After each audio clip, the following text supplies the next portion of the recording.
día. Buen día, Natasa. En primer lugar, queríamos preguntarte con respecto a qué diagnóstico se puede hacer sobre la situación actualmente y en qué situación nos encontramos tanto a nivel provincial como principalmente a nivel nacional.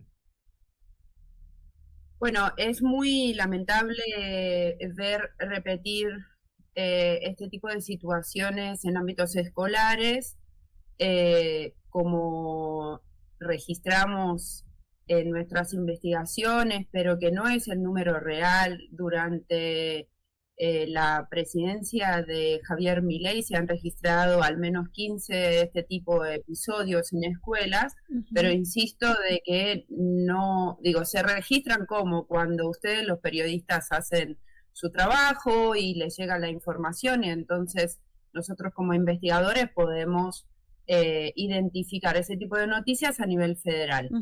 Pero la Agencia Nacional de Materiales Controlados, que era el organismo que se dedicaba a trabajar sobre este tipo de incidentes en escuelas, con autoridades educativas, con asociaciones de la sociedad civil. Entonces podríamos tener mayor acceso a ese tipo de incidentes, digamos, dentro del ámbito escolar y también en otros ámbitos.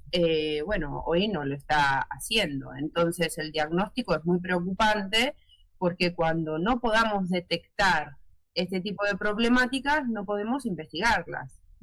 No podemos desmarañar, digamos, las causas múltiples que hay atrás de ese tipo de eventos.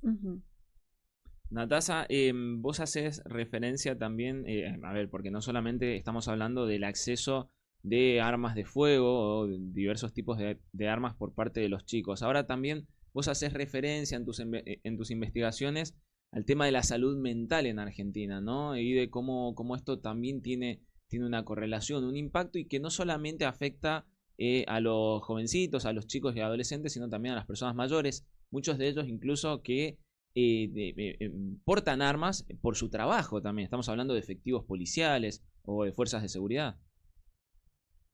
Así es. Bueno, las sociedades que estamos viviendo hoy es algo que estamos notando después de la pandemia, pero que se viene registrando en aumento. Es que estamos viviendo en sociedades de ansiedad, digamos, ¿no? Hay muchos libros sobre eso. Sí. Uno de los que más conocidos son Las sociedades de caos, ¿no? De Naomi Klein, o del investigador filósofo chino con residencia en Alemania.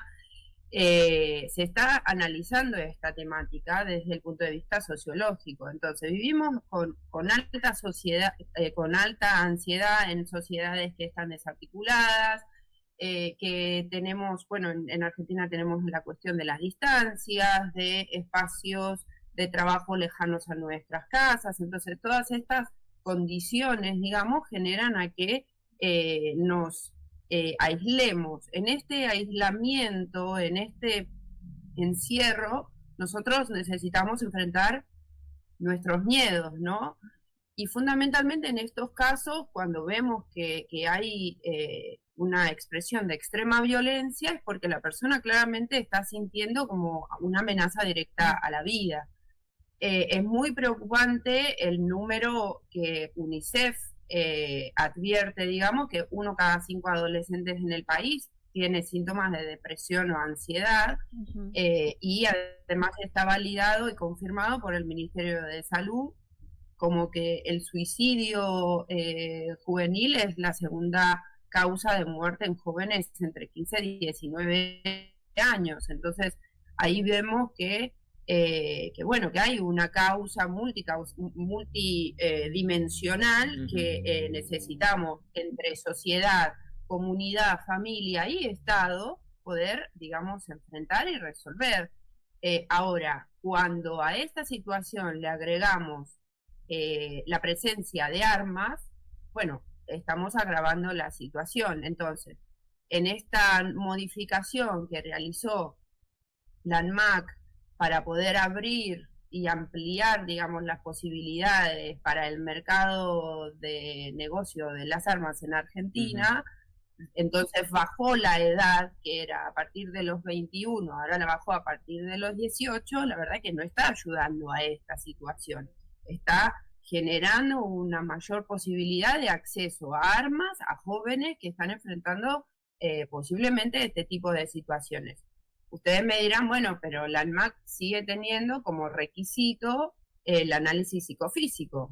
Sí, pero aumentamos los riesgos, digamos, de ese tipo de accesibilidad.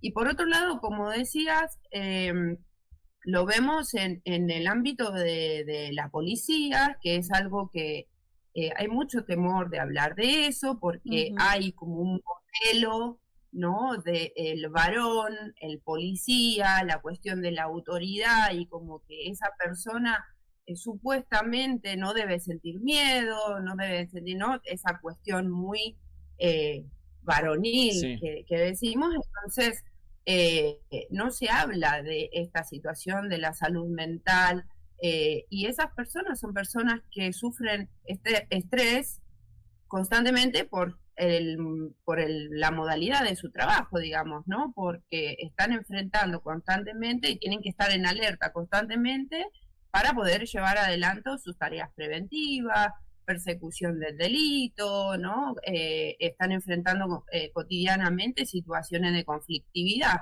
Entonces, es como una parte de su naturalidad, de su trabajo, digamos, ¿no? Entonces, frente a esa ansiedad, el Estado no tiene las suficientes herramientas de tratamiento de salud mental, agregamos la cuestión del Estado policial, que es a raíz de la emergencia de seguridad. Entonces el policía debe estar llevando su arma, ¿no? Portando su arma 24/7, sí. Con lo cual esa persona que está en alerta, que está sufriendo estrés continuamente, además tiene que estar portando su armamento reglamentario 24/7, agregamos un peso más a esa situación de ansiedad y de alerta, pero que además cuando llega a su casa tiene que debería, digamos, tomar acciones para resguardar ese arma de manera correcta para que sus hijos y su familia no puedan tener acceso a ese armamento. Bueno, digo, es mucho peso para un oficial a poder resolver todas esas cosas en soledad. Claro.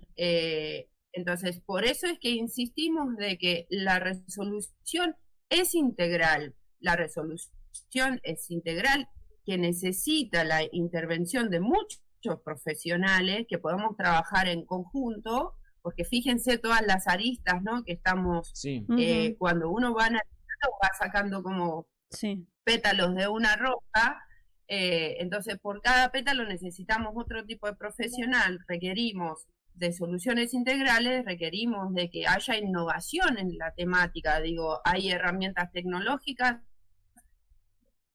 tanto sociales como, digo, de las más duras, que pueden ayudarnos a resolver ese tipo de situaciones, y además necesitamos ya dejar de solamente hablar de estas cuestiones y analizarlas, sino que necesitamos un Estado ágil, innovador, y que pueda dar soluciones eficaces a estas problemáticas, convocando, digamos, a todas las provincias a trabajar sobre estas problemáticas, porque no es una cuestión de las fuerzas federales o del Estado nacional, sino que requiere involucramiento del federalismo, sí, en toda su en todo su esplendor, digamos, ¿no? En toda su participación. Natasa, y vos en tu nota que publicás en La Nación también hablas del peligro en el que están las mujeres. Así es, bueno, fíjense cómo vamos tomándonos los niños, los varones, las mujeres en la familia, y la cuestión de la paz social y que una familia pueda vivir también en paz, ¿no? Y que pueda sentirse segura dentro de su domicilio. Digo, el concepto del hogar es porque todos decimos, ya quiero llegar a mi casa. Pero ese sentimiento es porque yo en mi casa siento seguridad, siento confort, ¿no? Puedo ser yo mismo. Bueno, cuando nosotros vemos que la violencia entra en nuestro hogar con la presencia de armas, digo, no, el arma no es la única manera en que vemos que ocurren muertes violentas. pero es una herramienta que el Estado sí puede controlar y además en el caso de Argentina, Argentina tiene obligaciones internacionales en controlar el acceso y uso y manipulación de las armas.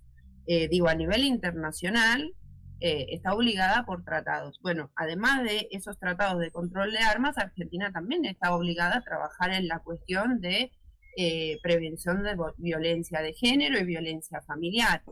Entonces, ¿qué es lo que vemos? Vemos que hay un porcentaje importante de mujeres que sufren violencia de género con el involucramiento de armas. Lamentablemente podemos medirlo por los femicidios que han ocurrido con uso de armas, que la Oficina de Mujer de la Corte Suprema está trabajando muy bien y la verdad que cada año mejoran sus informes y podemos acceder a mejor información para poder analizar.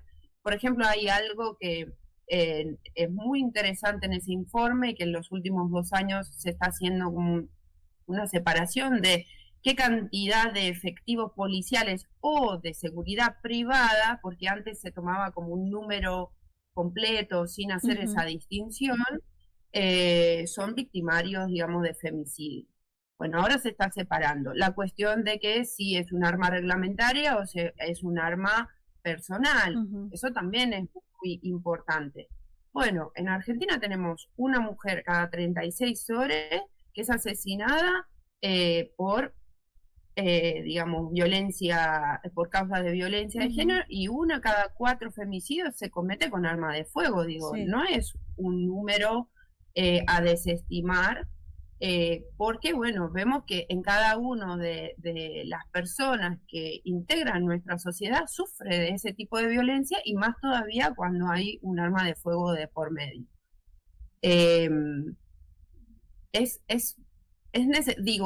La cuestión de la violencia no está atacando solamente un grupo etario o solamente un grupo de género, sino que está atacando a toda la sociedad y tenemos que, digamos, evaluarlo de esa manera. Lo que sí nos parece que, y lo digo también como integrante del movimiento feminista, nos parece que los resortes que tenía el Estado, aún con sus limitaciones, sus falencias, en haberse eliminado, digamos, dificulta aún más esa prevención de la violencia y peor aún la cuestión de la asistencia. Esas familias, esos niños, esas mujeres que están padeciendo de ese tipo de violencia no tienen dónde acudir más que en sus redes sociales, digamos, sociales comunitarias, ¿no? En sus redes comunitarias, en algunos integrantes de su familia, y también lo vemos en el ámbito de, digamos, de los niños, con el caso, digamos, de esta niña que claramente no pudo resolver algunas situaciones, quizás no tenía los espacios de contención que necesitaba, y bueno, la llevó a poder pensar en una posible resolución, digamos, el llevar el arma en la escuela y resolverlo de esa manera. No es una sociedad en la que queremos vivir, no es una sociedad en la que nosotros queremos criar a nuestros hijos, y una sociedad que busca la violencia como una resolución de sus conflictos es una sociedad, digamos, que se condena a la muerte, ¿no? Eso es lo que, acá no se salva nadie solo. Eso es lo que nos muestra, digamos, este panorama muy, muy triste y lamentable. Natasa, muchas gracias. No, a ustedes. Bien, Buen día. Hablábamos con Natasa Louisou, consultora, investigadora y formadora en seguridad internacional y estrategias de innovación, y también ella es integrante de Fundación Encuentro. Bueno, es un fenómeno multidimensional, el tema del acceso a las armas, qué es lo que ocurre, la salud mental también de las personas, qué es lo que pasa con un Estado que no llega a abordar las situaciones de forma previa, ¿no? Que después nos terminamos enterando de, en realidad es qué es lo que lleva a un chico de 14, 13 años de llevar un arma a una escuela, o en este caso también de lo que ocurre con la utilización